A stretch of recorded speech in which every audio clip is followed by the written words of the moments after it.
तो व्रत की विधि क्या है? व्रत की यही विधि है। तो क्या करना है, 1 साल तक आपको व्रत करना है।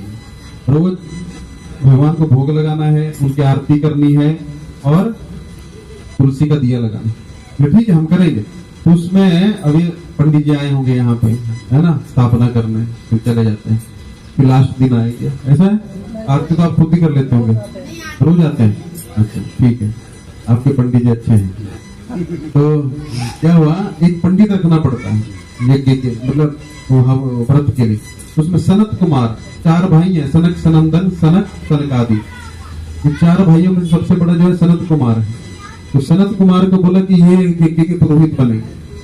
तो अभी ये बात सब जगह फैल गई, भगवान विष्णु सब लोग आए और क्या करने लगे, आशीर्वाद दिए पार्वती को, आपका यज्ञ, आपका व्रत जो है सफल होगा। इतने में क्या हुआ, व्रत भगवान शिव जी ने भगवान विष्णु को आसन दिया। आसन देके उनसे प्रश्न पूछा कि प्रभु आप यहाँ आए हैं तो आप ऐसा वरदान दीजिए कि वो पुत्र जो है वो आपका भक्त हो, है ना, आपका भक्त हो। तो भगवान विष्णु बहुत प्रसन्न हुए और उन्होंने कहा ये जो आप व्रत कर रहे हो ये भगवान श्री कृष्ण का व्रत है। तो श्री कृष्ण का व्रत करके क्या होगा, उनका ही एक अंश जो है उसका नाम गणेश होगा, वो आपसे प्रकट होगा। गणेश, गण मतलब सब देवता गण जो है, उनके भी ईश्वर जो है, यानी कि सब देवताओं में सर्वोपरि कौन है? ऐसे तो अलग अलग हैं, इंद्र को राजा कहा जाता है, लेकिन सबसे पहले पूजा किसकी होती है? कोई भी यज्ञ होगा सबसे पहले किसका आवाहन होता है? गणेश जी का, है ना। तो आपको ऐसा पुत्र, मैं ही आपके पुत्र के रूप में अंश में उत्पन्न हूं, ठीक है? तो बोले ठीक है। और बोले कि मेरे भक्त जो हैं उनका देखिए, आप प्रलय करते हो, आप नाचते हो तो क्या होता है, शिव जी क्या करते हैं, तांडव करते हैं ना। तांडव करने से क्या होता है, प्रलय हो जाता है। प्रलय, पूरी पृथ्वी, पूरा आकाश सब डूब जाता पानी के। लेकिन मेरे भक्तों का कभी नाश नहीं होता। मेरा भक्त जो है, भगवान बोलते हैं मैं उसकी रक्षा करता हूँ, तो मेरे भक्तों का कभी भी नाश नहीं होता। इसी प्रकार जो मेरा भक्त है, यानी कि जो मेरा अंश रूप में आपका पुत्र आएगा, वो भी सब भक्तों का उद्धार करने वाला होगा, है ना। गणपति ने गले में क्या पहना, देखा आपने? क्या पहना है? फूल का माला। और कुछ क्या पहना है? ध्रुवा का माला है। जनेऊ पहनी है ना। जनेऊ का अर्थ क्या होता है? ब्राह्मण है ना। तो ब्राह्मण हम देखते हैं कि पंडाल में क्या होता है, शराब भी पीते हैं लोग, है ना। तो ब्राह्मण जो है वो शराब वालों से कभी भोग प्राप्त करेंगे? और ब्राह्मण जो होता है वो कांदा लहसुन, मान लहसुन प्याज भी नहीं खाता, उनको उसका भोग नहीं लग सकता। तो उनके गले में क्या है, जनेऊ है। तो जनेऊ से सीधी सी बात हो गई कि वो क्या करते हैं, कोई भी अभोज्य वस्तु उसको खाते नहीं, पहले भगवान को भोग लगता है। पार्वती जी, अब जगन्नाथपुरी कितने लोग गए हैं? जगन्नाथपुरी सुना है आपने? आप गए हैं? जगन्नाथपुरी सुना है? रथ यात्रा होती है। जगन्नाथपुरी का प्रसाद कैसे आया? वहां पे आप दर्शन करो ना करो चलेगा, लेकिन प्रसाद पक्का लेना होता है। लिया आपने प्रसाद? उसकी कथा किस तरह है पता है? मैं ये इसलिए बता रहा हूँ कि प्रसाद की महिमा के बारे में। एक बार क्या हुआ, नारद मुनि भगवान विष्णु के पास गए, लक्ष्मी जी के पास गए और कहते हैं कि हमें क्या चाहिए, भगवान का प्रसाद, है ना। तो लक्ष्मी जी बोली कि मैं तो भगवान का प्रसाद किसी को दे नहीं सकती हूँ, भगवान ने खा तो लिया है लेकिन प्लेट बोला है किसी को देना नहीं है। बोले अरे माता, है ना, हमारी बहुत इच्छा थी, हमको प्रसाद दे दीजिए। तो बोलती कि बताना मत किसी को। नहीं किसी को नहीं बताएंगे। थोड़ा सा प्रसाद दिया, खाए और नाचने लग पड़े। नारद मुनि तो नाचते रहते हैं ना। क्या क्या करते हैं नारद मुनि? नारायण नारायण, है ना। तो नारायण नारायण करने लग, नाचने लग पड़े। इतने में नाचते नाचते कैलाश में चले गए। कैलाश में नाचते नाचते पहुंचते शिव जी को नाचते देखे, शिव जी भी नाचने लग पड़े। थोड़ी देर में नाचने के बाद पूछते हैं लेकिन आप नाच क्यों रहे हो? बोले रे हमको प्राप्त हो गया है। क्या प्राप्त होगा? भगवान विष्णु का महाप्रसाद। बोले रे हमको नहीं दिया आपने, खुद ही ले लिया। बोले रे थोड़ा सा मिला था नहीं। बोले दिखाओ। तो नाखून में थोड़ा सा फंसा हुआ था, नाखून में से निकाला, ग्रहण के शिव जी में नाचने लग पड़े। शिव जी को नाचता हुआ देख के पार्वती आ गई। पार्वती बोलती है क्या हुआ प्रभु, आप इतना क्यों नाच रहे हैं? बोले अरे हमको प्राप्त हो गया। बोले क्या प्राप्त हो गया? भगवान विष्णु का महाप्रसाद।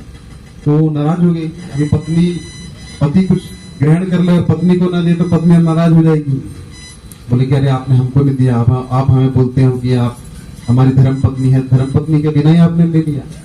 बोले कि नहीं नहीं ऐसी बात नहीं है, अब मुझे भी चाहिए महाप्रसाद। वो तपस्या करने लग पड़ी, इतना तपस्या किया, लक्ष्मी और विष्णु जी स्वयं आ गए और उनको बोलते हैं ये लो महाप्रसाद। नहीं, अब हमको महाप्रसाद नहीं चाहिए। बोले फिर हमको चाहिए, लेकिन अब मेरे सब बच्चों को चाहिए। सब बच्चे कौन? हम जैसे, है ना। तो बोले वो कैसे हो सकता है? बोले नहीं, जब सबको आप दोगे तभी मैं लूंगी। तो अब जगन्नाथ बोले ठीक है, मैं कलयुग में जगन्नाथ जी के रूप में प्रकट होऊंगा और उसमें सबको प्रसाद होगा।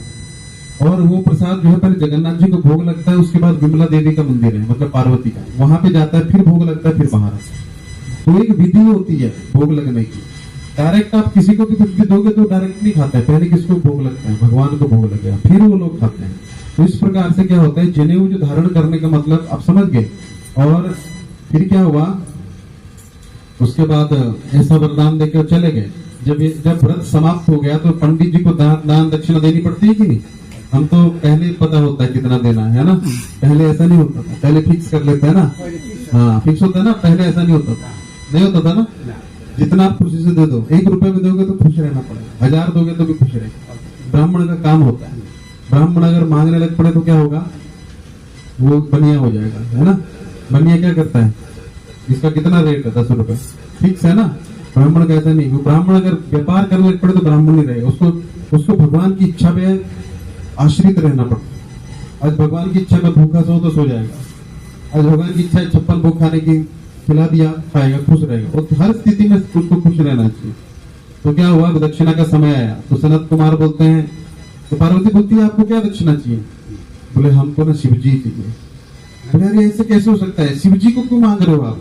हमको शिव जी चाहिए। इतने में फिर पार्वती सुनती है, बेहोश हो जाती है। फिर इतने में भगवान विष्णु ऊपर से आ जाते हैं। फिर भगवान विष्णु बोलते हैं देखो अभी आप उठ जाइए, शिव जी को आप एक काम करिए, अब शिव जी ने ले ली ना, अब एक गाय दे दो उनको, सनत कुमार को, और शिव जी को मांग लो तो वो हो जाएगा। बोले ठीक है। तो गाय बोलती, तो सनत कुमार को बोलती है आप एक गाय ले लो, शिव जी को मुझे वापस दे दो। ब्राह्मण मना नहीं कर सकता किसी भी चीज को। उन्होंने वैसा किया, आ गए। अच्छा, उसके बाद सुंदर भगवान श्री कृष्ण प्रकट हुए और अभी गणेश जी हुए नहीं, फिर भगवान आए, भगवान ने आशीर्वाद दिए, सब कुछ हो। फिर इतने में क्या हुआ, पार्वती और शिव जी अभी संग करने जा रहे हैं पुत्र उत्पन्न करने के लिए। इतने में क्या हुआ, एक ब्राह्मण आ गया द्वार पे और ब्राह्मण बोलता है कि हमको बहुत भूख लगी है, आपने अभी भी एक किया ना, पुण्य के नाम का व्रत किया ना, उसका प्रसाद चाहिए हमको। तो बोलते अरे ठीक है। शिव जी पार्वती दोनों अंदर भागे। इतने में बाहर आए तो ब्राह्मण है ही, तो बहुत रोने लग पड़े, अरे ब्राह्मण हमारे घर पे आया था, हम उसको सत्कार नहीं कर पाए, कितनी बुरी चीज है। इतने में भविष्य आकाशवाणी हुई कि आप अंदर जाइए, पलंग पे एक बच्चा उत्पन्न हो गया, वही गणेश, वो मेरा अंश है, चाहिए। तो दे गए अंदर, तो देखा गणेश जी वहां पलंग पे लेटे हुए थे। तो गणेश जी ऐसे नहीं थे पहले से, है ना। अभी उनका मुख जो हाथी का है ना, ऐसे नहीं थे, साधारण जो बच्चा होता है ना वैसे थे। बहुत खुश हो गए, पार्वती भी खुश हो गई, सब खुश हो गए। फिर इतने में क्या हुआ कि ये मैं अलग कल्प की कथा बता रहा हूँ, ये इस कल्प की नहीं है। जैसे आप बोल रहे हैं ना कि शिव जी ने काट दिया था, उस कल्प में अलग से हुआ। तो क्या हुआ, सब देवता आने लगे, है ना, सब देवता आने लगे आशीर्वाद देने। इतने में शनिदेव को पता लग गया कि भाई बच्चा उत्पन्न हुआ है शिव जी का, तो चलो उसको बधाई दे के आते हैं ना घर पे सब बधाई देने, है ना। तो वो भी बधाई देने आए। अब वो क्या करते थे, किससे पूछा उन्होंने, किधर है बच्चा? अंदर है।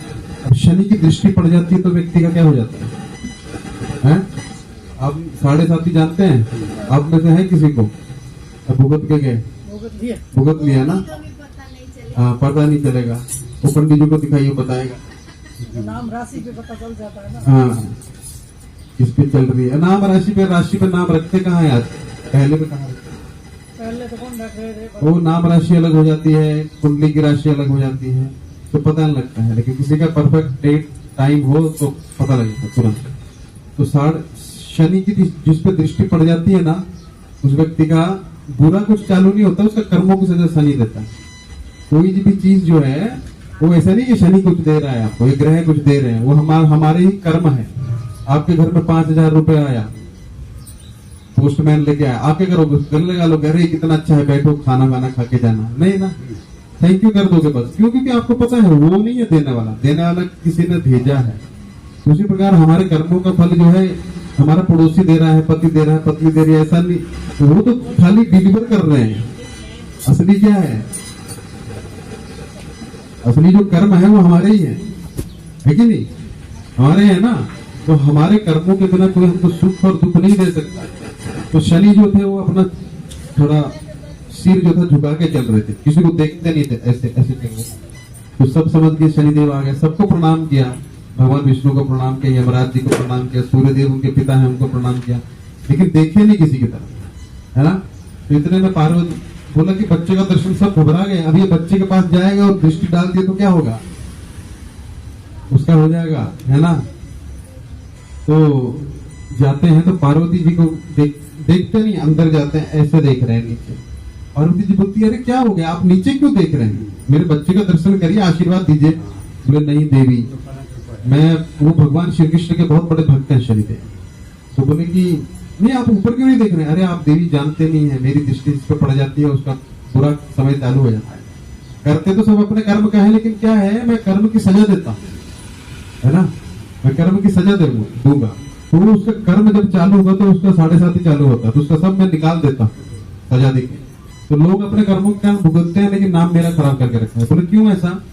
बोला एक बार मैं भगवान विष्णु के सब ध्यान में मग्न था, मेरी पत्नी मुझे 2-3 बार उठाई, है ना। तो उठाई तो मैं उसकी बात माना नहीं, और पत्नी की बात नहीं मानोगे तो क्या होगा? पति लोग हैं नहीं यहाँ पे, सारे दादाजी हैं, एक्सपीरियंस, है ना। झगड़ा होगा, खाना भी नहीं देगी, है ना, 2 दिन बात नहीं करेगी, है ना, खाना देना ही पड़ेगा। अच्छा, आप अच्छी पत्नी है, कहीं नहीं देती? नहीं देना पड़ेगा, अच्छा, खाना तो देना ही पड़ेगा। खाना देना ही पड़ेगा। अच्छा, तो फिर क्या हुआ? बोला कि मैंने उसकी बात नहीं माना, उसने क्या किया, मैं श्राप दे दिया कि तो तेरी दृष्टि जिस पे भी पड़ेगी उसकी कुदृष्टि हो जाएगी, मतलब उसका बुरा समय चालू हो जाएगा, इसलिए मैं किसी पे दृष्टि नहीं डालता। तो बोले ऐसा क्यों? नहीं नहीं, आप डालिए, ऐसा कुछ नहीं है, सब कर्मों के। जैसे उसने दृष्टि डाली तो गला अलग, और गला चला गया भगवान के धाम में, गिर गया जाके। भगवान विष्णु उधर ही थे, तुरंत गए, पुष्पभद्र नाम की एक नदी है, वहां पे जाके देखा। वहां उस स्टोरी में कैसा है कि जो माँ को पीट करके एक बच्चा सो रहा है ना, वो भी स्टोरी चलती, वो भी सही है, ये भी सही। मैंने बोला ना, अलग अलग युगों में अलग अलग कथाएं हो जाती हैं पुराणों के अनुसार। तो भगवान उसमें कैसा था कि वही उसकी ही आप सिर काट सकते हैं जो माँ के विमुख हो। इसलिए बच्चा जो है ना, अगर अब माँ के सामने सो रहा है, उसको कभी कोई भूत प्रेत, काला साया, काला जादू असर नहीं करता। इसलिए माओ को कभी भी बच्चे को पीठ दे के नहीं सोना चाहिए, है ना। तो एक पूरा संसार छान मारा, उसका था मैं शिव जी ने, लेकिन एक भी बच्चा ऐसा नहीं मिल रहा जो माँ की पीठ करके सो रहा हो, तो नहीं मिला। तो उसको शिव जी का कोई भी नुकसान नहीं पहुंचा सकता, क्योंकि माँ के सामने है, माँ का इतना बड़ा यश है, गुण है। तो एक हाथी जो था ना, हाथी का बच्चा और हाथी की माँ ऐसे, हाथी जो था उसकी माँ ऐसे सो रही थी, पीठ, दोनों की पीठ एक दूसरे के सामने थी, इसलिए उसका गला काटा था। तो इसमें भी क्या हुआ, पुष्पभद्र नाम में वो उत्तर दिशा की तरफ मुंह करके सो रहा था, वो तो उसका गला काट के गणपति जी को लगा दिया। तो इस प्रकार गणपति का फिर जन्म हुआ, उनका फिर गला लगा। फिर गणपति जो है, सबसे महत्वपूर्ण चीज क्या है गणपति की? आप देखेंगे कितने दांत है उनको, 2 है। अब आरती में क्या गाते हैं? एक दंत ना, उसको समझते नहीं है। हाँ, एक दंत महादंत क्या है? 4 भुजाधारी, 4 ही है, 4 है ना। तो कितने दंत हैं? एक दंत है ना, न दया बंत अलग है, एक दंत। दांत कितने हैं? 4 हाँ, वो भुजा नहीं, मैं दांत पूछ रहा, एक ही है ना, एक टूटा हुआ देखा आपने, है ना, इनका है ऐसा टूटा हुआ है। हाँ, ध्यान से दर्शन नहीं लेते आप लोग, ठीक है। तो एक दंत की कहानी कैसी है? एक बार 5000 वर्ष पूर्व, वेद व्यास जानते हैं सब लोग? नहीं जानते हैं? नॉर्मल कोई समझ। चला मैं नहीं उनका बंगलो, वेद व्यास का है, कहाँ है वेद व्यास? तो पता है? नहीं पता? व्यासदेव वो भी नहीं पता? व्यासदेव नहीं जानते जिन्होंने सारे ग्रंथ लिखे हैं, सारे वेद लिखे हैं? व्यासदेव। ठीक है, अभी आप हर बुधवार आया करिए, आपको बताएंगे। ठीक है, तो वेद व्यास जो थे उन्होंने सारे ग्रंथ लिखे हैं, भगवान के अवतार थे वो। महाभारत, चार वेद, पुराण, शास्त्र, उपनिषद, है ना? ये रामायण तो नहीं, रामायण तो वाल्मीकि जी ने लिखा। तुलसीदास नहीं थे? नहीं, तुलसीदास नहीं, तुलसीदास तो अभी होके गए। तो वेद व्यास बहुत महत्वपूर्ण व्यक्ति है, उनको लिखना था महाभारत। वो सोचे कि वेद आप पढ़ सकते हैं, आपको 4 वेदों के नाम पता है किसी को? हैं? हाँ, यजुर्वेद, सामवेद, ऋग्वेद, अथर्व, चौथा नहीं पता। तो हमको वेदों के नाम याद नहीं रहते तो पढ़ेंगे क्या उसको, है ना? तो ये वेद व्यास जी जानते थे, इनका कुछ नहीं हो सकता। ये अपना व्हाट्सएप देख ले, वही बहुत बड़ी बात है ना? तभी तो व्हाट्सएप में भी आते हैं। नहीं, व्हाट्सएप पे आता है सब कुछ, लेकिन मैसेज देखे नहीं आप लोग, लेट आए इसमें, तो वेद कहाँ पढ़ेंगे? तो क्या हुआ, 4 बजे का मैसेज था, 5:45 बजे आए, तो मैसेज ही नहीं पढ़ते हैं, वेद कहाँ पढ़ेंगे, है ना? तो क्या है, वेद व्यास जानते थे, तो सब वेदों को निचोड़ करके एक पंचम वेद दिया, उसका नाम क्या है? महाभारत। महाभारत देखे हैं? देखे तो नहीं है, लेकिन रोज होती है हमारे घर में, है ना? सबके घर में शाम को होती है, हैं? देखी भी है, देखो दादाजी देखे भी हैं। पढ़े नहीं है, घर पे देखे हैं, दादा दुनिया से बाहर घर पे कैसे? साक्षात कि टीवी में? टीवी में देखते टीवी में देखे, मेरा रोज देखते हैं महाभारत। तो वैसा महाभारत भी, तो महाभारत में सारा निचोड़ है। कितने श्लोक है महाभारत में पता है? रामायण में कितने? वो पता नहीं कितने। गीता में कितने? गीता होती है कुछ पता है? 14,000 कुछ से है किसमें? गीता में। अच्छा, क्या पता है? बाकी आप लिख दिए होंगे लगता है। अध्याय कितने? अध्याय कितने हैं? 18। चलो अच्छा है, गुड। श्लोक कितने हैं? किसने किसको बोली है? किसने बोली थी गीता? उस गलत गलत बोलेंगे तो आप सीधा बताओ। नहीं, आप बताओ ना, गलत बोलेंगे तो सही करेंगे ना हम, हैं? लेडीज लोग तो राम जी ने सीता के लिए बोली थी, लेडी